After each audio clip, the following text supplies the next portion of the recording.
Happy new year ನಿಮಗೂ ಕೂಡ. ಹೇಗಿದೆ ಜೀವನ? ಮುಂದಿನ ಜೀವನದ ಬಗ್ಗೆ ಆಮೇಲೆ ಮಾತಾಡೋಣ. ಸದ್ಯಕ್ಕೆ ಎಟ್ ಪ್ರೆಸೆಂಟ್ ಜೀವನ ಹೇಗಿದೆ? ಅಟ್ ಪ್ರೆಸೆಂಟ್ ಜೀವನ ಸಖತ್ತಾಗಿದೆ. ನಿಮಗೆ? ಸಖತ್ತಾಗಿದೆ. ಸಖತ್ತಾಗಿದೆ. ಶಾರ್ಟ್ ಮೂವೀಸ್ ಮಾಡಿಕೊಂಡೇ ಟ್ರೆಂಡ್ ಮಾಡ್ಕೊಂಡು ಬರ್ತಾ ಇದ್ದೀರಾ. ಅದರಲ್ಲೂ ಕೂಡ ನಗಿಸೋದು ಅಂದರೆ ಅದು ಕಲೆ, ಎಲ್ರಿಗೂ ಕೂಡ ಬರಲ್ಲ. ಕೆಲವ್ರು ನಗಿಸ್ಬೇಕು ಅಂತ ಆ್ಯಕ್ಟ್ ಮಾಡಿದ್ರು ಕೂಡ ಅದು ಸಾಧ್ಯ ಆಗಲ್ಲ. ಬಟ್ ನೀವು ನಗಿಸ್ತೀರಾ ಅಂತಂದರೆ ಮನ್ಸಾರೆ ನಗ್ತಾರೆ, ಎಲ್ಲರೂ ಸಪೋರ್ಟ್ ಮಾಡ್ತಾ ಇದ್ದಾರೆ.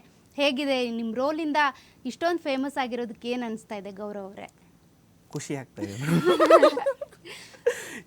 ಸಹಜವಾಗಿ ಎಲ್ರಿಗೂ ಖುಷಿ ಆಗುತ್ತೆ. ನಿಮಗೆ? ನನಗೂ ಖುಷಿ ಇಲ್ಲ, ಒನ್ ವರ್ಡಲ್ಲಿ ಹೇಳಬಾರ್ದು. ಒನ್ ವರ್ಡಲ್ಲಿ ಹೇಳ್ಬಾರ್ದು. ನಾವು ಎಕ್ಸ್ಪೆಕ್ಟ್ ಮಾಡಿರಲಿಲ್ಲ ಇಲ್ಲಿವರೆಗೂ ಬರ್ತೀವಿ ಅಂತ. It's all god grace and ನಮ್ಮ ಡೈರೆಕ್ಟರ್ಸ್ನ ಆಶೀರ್ವಾದ ಅಂತ ಹೇಳ್ಬೋದು. We are here today. ಅಂದರೆ ಈ ಇಂಡಸ್ಟ್ರಿಗೆ ಬರಲಿಲ್ಲ ಅಂತಂದರೆ ಬೇರೆ ಏನು ಮಾಡಬೇಕು ಅಂದ್ಕೊಂಡಿದ್ರಿ? ನಾನು ಫ್ಯಾಷನ್ ಫೀಲ್ಡಲ್ಲೇ ಏನಾದರೂ ಮಾಡಬೇಕು ಅಂತ ಅಂದ್ಕೊಂಡೋಳು. This is unexpected actually. But destiny ಇಲ್ಲಿತ್ತು ಅನ್ಸುತ್ತೆ. ಸೊ ಹಾಗಾಗಿ ಬಂದ್ರಿ. ನೀವು ಇಲ್ಲಿಗೆ ಬರ್ದೇ ಇದ್ರೆ ಬೇರೆ ಏನು ಮಾಡಿ ಹೋಗ್ತಾ ಇದ್ರಿ? TV5 ಬರಲಿಲ್ಲ ಅಂದ್ರೆ TV5 ಬರಲಿಲ್ಲ ಅಂತಂದ್ರೆ ಬೇರೆ ಚಾನಲ್ಗೆ ಹೋಗ್ತಿದ್ದೆ ಏನು. ಬಟ್ ಈ ಇಂಡಸ್ಟ್ರಿಗೆ ಬರಲಿಲ್ಲ ಅಂದ್ರೆ ಬೇರೆ ಏನು ಮಾಡ್ತಾ ಇದ್ರಿ ಅಂತ? ಬೇರೆ ನನಗೆ ಆ್ಯಕ್ಚುಲಿ ಕಲ್ಚರಲ್ ಆ್ಯಕ್ಟಿವಿಟೀಸಲ್ಲೇ ತುಂಬ ಇಂಟ್ರೆಸ್ಟ್ ಇದ್ದಿದ್ದು. ಸೊ ಫ್ಯಾಷನ್ ಇಂಡಸ್ಟ್ರಿಲೇ ಬೇರೆ ಯಾವ್ದಾದ್ರು ಡಿಪಾರ್ಟ್ಮೆಂಟಲ್ಲಿ ಇರ್ತಾ ಇದೆ ಹೊರತು ಬೇರೆ ಫೀಲ್ಡ್ಗೆ ಹೋಗ್ತಾ ಇರಲಿಲ್ಲ ಅನಿಸ್ತದೆ. ಅಂದರೆ ನಾನು ಮೆಕ್ಯಾನಿಕಲ್ ಇಂಜಿನಿಯರಿಂಗ್ ಮಾಡಿರೋದು. ಸೊ ಅದು ಮುಗಿಸ್ಕೊಂಡು ನಾನು ಇದೇ ಲೈನ್ಗೆ ಬರಬೇಕು ಅಂತ ಬಂದಿದ್ದು. ಅಂದರೆ ಮೊದಲೇ ಮೆಂಟಲಿ ಫಿಕ್ಸ್ ನನ್ನ ಮುಂಚೆಯಿಂದನೂ ಕಲ್ಚರಲ್ ಆ್ಯಕ್ಟಿವಿಟೀಸ್ ಅಂದರೆ ಏನೋ ಒಂಥರ ನಾನು ಓದೋದಕ್ಕಿಂತ ಹೆಚ್ಚಾಗಿ ಜಾಸ್ತಿ ಅದನ್ನೇ ಮಾಡ್ತಾ ಇದ್ದಿದ್ದು. ಸೊ ಹಂಗಾಗಿ ಇದೇ ಸ್ಟ್ರೀಮಲ್ಲಿ ಹೋಗೋಣ ಅಂತ. ಅಂದರೆ ನೀವು ಮೊದಲು ಮಾಡಿದ್ದು ಸಿನಿಮಾ ಅಥವಾ ರೋಲ್ ಯಾವುದು? ನಾನೇ ಶಾರ್ಟ್ ಫಿಲಮ್ ಮಾಡ್ಕೊಂಡಿದ್ದೆ ಕಾಲೇಜಲ್ಲಿ. ಅದು ಕಾಲೇಜಲ್ಲೇ? ಅದು ಯಾವುದು ಮೇಡಮ್? ಅದು ಇವಳಿ ಇಲ್ಲ ಆ್ಯಕ್ಚುಲಿ ಏನಂದರೆ ಇಂಟರ್ವ್ಯೂಲೆಲ್ಲ ಈ ಥರ ಹೇಳ್ತಾ ಇರ್ತೀನಿ. ಹೇಳ್ಬೇಕಾದ್ರೆ ಪಕ್ಕದಲ್ಲಿ ಇವಳೇ ಇರ್ತಾಳೆ. ಇವಳು ಎಲ್ಲ ಇಂಟರ್ವ್ಯೂಲ್ಲೂ ಕೇಳಿ ಕೇಳಿ ಕೇಳಿ ಎಸ್ಸಲ್ಲಿ ಅಂತ ಕೇಳೋದಪ್ಪ. ನನಗಿಂತ ಜಾಸ್ತಿ ಚೆನ್ನಾಗಿ ಅವಳೇ ಹೇಳಕ್ ಸ್ಟಾರ್ಟ್ ಆಗ್ಬಿಟ್ಟಿದೆ ಇವಾಗ. ಹಂಗಾದ್ರೆ ಇವಾಗ ನಿಮ್ ಬಗ್ಗೆ ನಾನು ಕೇಳ್ಕೋಬೇಕು ಅಂತ ತಿಳ್ಕೊಬೇಕು ಅಂದ್ರೆ ಇವ್ರ ಹತ್ರ ಕೇಳ್ಬೇಕು. ಖಂಡಿತವಾಗ್ಲೂ ಹೇಳ್ತಾರೆ. ಇವ್ರ ಬಗ್ಗೆ ತಿಳ್ಕೊಬೇಕಂದ್ರೆ ನಿಮ್ಮನ್ನ ಕೇಳ್ಬೇಕು. ಓಕೆ, ಹಂಗಾದ್ರೆ ನೀವು ಮಾಡಿದ ಮೂವಿ, ಫಸ್ಟ್ ಮೂವಿ ಯಾವುದು ನೀವು ಹೇಳಿ? ಆ್ಯಕ್ಚುಲಿ ನಾವಿಬ್ರು ಒಳ್ಳೆ ಫ್ರೆಂಡ್ಸ್. ಆನ್ ಸ್ಕ್ರೀನಲ್ಲಿ ಫಸ್ಟು ಪೇರ್ ಆಗಿ ಆ್ಯಕ್ಟ್ ಮಾಡಿರೋಂಥ ಪೇರ್ ನಮ್ಮದು. ಫಸ್ಟ್ ನಾವು ಇಂಡಸ್ಟ್ರಿಗೆ ಎಂಟ್ರಿ ಕೊಟ್ಟಾಗ ಯಾವ ಪೇರ್ ಇತ್ತು ಅದೇ ಕಂಟಿನ್ಯೂ ಆಗ್ತಿದೆ, which is a good thing actually. ಯಾಕೋ ಅವ್ರು ಕಷ್ಟಪಟ್ಟು ಯಾವುದೇ ಹಿಂಗೆ ಮಾತಾಡಬೇಕು ಅಂತ ಯಾವುದೇ ಇಂಟರ್ವ್ಯೂ ಆಗ್ಲಿ ಅವ್ನು ನನ್ನ ಮಾತಾಡಕ್ಕೆ ಬಿಡಲ್ಲ. ನಾನು ಅದು ಮೆಚೂರ್ಡ್ ಆಗಿ ಮಾತಾಡ್ತಾ ಇದೀನಿ ಅಂದ್ರೆ ಅವ್ನು ತಡ್ಕೊಳ್ಳೋದಿಲ್ಲ. ನಮ್ಮ ಇಂಟರ್ವ್ಯೂ ಅಲ್ಲಿ ನಿಮ್ಗೆ ಜಾಸ್ತಿ ಚಾನ್ಸ್ ಕೊಡ್ತೀನಿ ಮಾತಾಡಕ್ಕೆ. ಆದ್ರೆ ಅವ್ನು ನಗ್ತಾನಲ್ಲ, ಅದು ಪರವಾಗಿಲ್ಲ. ಅವ್ರು ನಗ್ತಾ ಇರ್ಲಿ, ನಗಿಸ್ತಾ ಇರ್ಲಿ, ನೀವು ಮಾತಾಡಿ.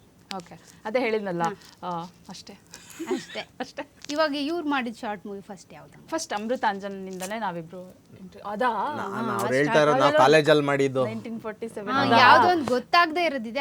ಅವ್ರು ಕಾಲೇಜ್ ಡೇಸ್ ಅಲ್ಲಿ ಇದ್ದಾಗ ನವಗ್ರಹ ಅಂತ ಒಂದ್ ಮೂವಿ ಇದೆ ಅಲ್ವಾ, ಅದ್ರದ ರಿಮೇಕ್ ಶಾರ್ಟ್ ಫಿಲ್ಮ್ ಮಾಡಿದ್ರು.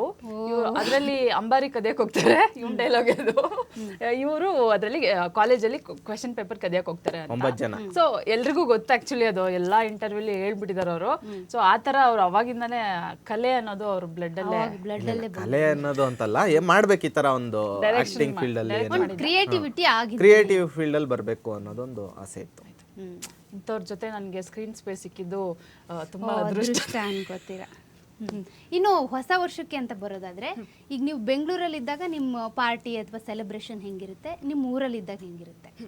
ನನ್ನ ಪ್ರಕಾರ ಹೊಸ ವರ್ಷ ಅಂದರೆ ನಮಗೆ ಯುಗಾದಿ ಅಂತಲೇ ಹೇಳ್ಬೋದು.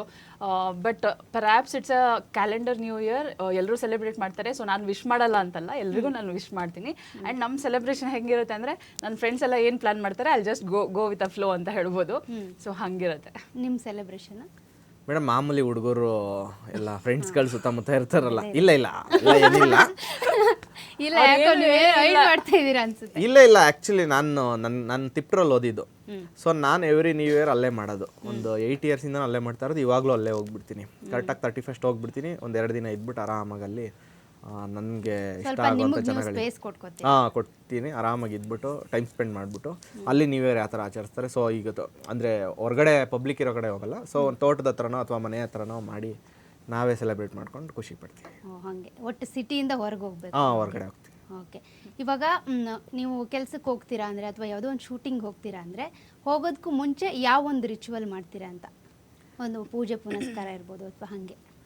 ಮೇಡಮ್ ಪೂಜೆ ಪುನಸ್ಕಾರ ಅನ್ನೋದಕ್ಕಿಂತ ಸ್ನಾನ ಆದ ತಕ್ಷಣ ಎದ್ದ ತಕ್ಷಣ ದೇವ್ರ ಕೈ ಮುಗೋದು ಇದ್ದೇ ಇದೆ. ಸೊ ಆಮೇಲೆ ಮನೇಲಿ ಹೇಳ್ಕೊಟ್ಟಿರೋದು ಅಂದರೆ ಎಲ್ಲರೂ ಆಚೆ ಹೋಗ್ಬೇಕಾದ್ರೆ ಹಣೆ ಕುಂಕುಮ ಇಟ್ಕೊಂಡು ಹೋಗ್ಬೇಕು. ನಾನು ಎಲ್ಲೇ ಹೋಗ್ಬೇಕು ಅಂದರೂ ಕುಂಕುಮ ಇಟ್ಕೊಂಡು ಹೋಗ್ತೀನಿ. ಸೊ ಅದೊಂದು ದೇವ್ರ ಕೈ ಮುಗಿದ್ಬಿಟ್ಟು ಕುಂಕುಮ ಇಟ್ಕೊಂಡು ಆಚೆ ಹೋಗೋದು ಏನಂದ್ರೆ ನಮ್ಗೆ, ಇಂಟರ್ವ್ಯೂ ನೋಡಿದ್ರೆ ಹಣೆಲ್ ಕುಂಕುಮ ಯಾಕೆಂದ್ರೆ ಅದೊಂದು ರಕ್ಷೆ ನಮಗೆ. ಯಾವುದು ಕೆಟ್ಟ ದೃಷ್ಟಿ ಆಗಿರ್ಬೋದು, ಬೇರೆ ನಮ್ಮ ಒಂದು ಧರ್ಮನ ಒಂದು ಪಾಲಿಸ್ಕೊಂಡು ಉಳಿಸ್ಕೊಂಡು ಹೋಗ್ತಾ ಇದ್ದೀವಿ. ಮುಂಚೆಯಿಂದ ಅದೇ ಪಾಲಿಸ್ಕೊಂಡು ಬಂದಿರೋದಲ್ವಾ, ಅದನ್ನಷ್ಟೇ. ಓಕೆ, ನೀವು ಸೊ ನಾನು ಬೆಳಿಗ್ಗೆ ಎದ್ದ ತಕ್ಷಣ ಫಸ್ಟ್ ಮನೆ ದೇವ್ರನ್ನೆಲ್ಲ ನೆನೆಸ್ಕೊಂಡು ಇವತ್ತಿನ ಡೇ ಆ್ಯಕ್ಚುಲಿ ಚೆನ್ನಾಗಿರುತ್ತೆ ಅಂತ ಅಂದ್ಕೊಂಡೆ. ಪಾಸಿಟಿವ್ ಆಗೇ ನಾನು ಕಣ್ಮುಚ್ಕೊಂಡು ಬೇಡ್ಕೊಂಡು ಎಲ್ಲ ರೆಡಿಯಾಗಿ ಕಾರಲ್ಲಿ ಫಸ್ಟ್ ನಾನು ಗಣಪತಿ ಸಾಂಗ್ ಹಾಕ್ಕೊಂಡು ನನ್ನ ಡೇ ಸ್ಟಾರ್ಟ್ ಮಾಡ್ತೀನಿ. ಆ್ಯಂಡ್ ಅವತ್ತಿನ ಡೇ ಅದಷ್ಟು ಮಾಡಿದರೆ ಚೆನ್ನಾಗಿರುತ್ತೆ ಅನ್ನೋದು ನನ್ನ ಬಿಲೀಫ್. ಗಣಪತಿ ಸಾಂಗ್ ಒಂದೇ ಒಂದು ಹಾಡು ಒಂದು ಸ್ವಲ್ಪ ನೋಡ್ತೀನಿ. ಇಲ್ಲ ಹಂಗೆಲ್ಲ ಕೇಳಬಾರ್ದು ನೀವು. ನಾವೆಲ್ಲ ಸಾಂಗ್ ಹಾಕ್ಕೊಳ್ಳೋರು ಕೇಳೋರು, ಹಾಡೋರಲ್ಲ.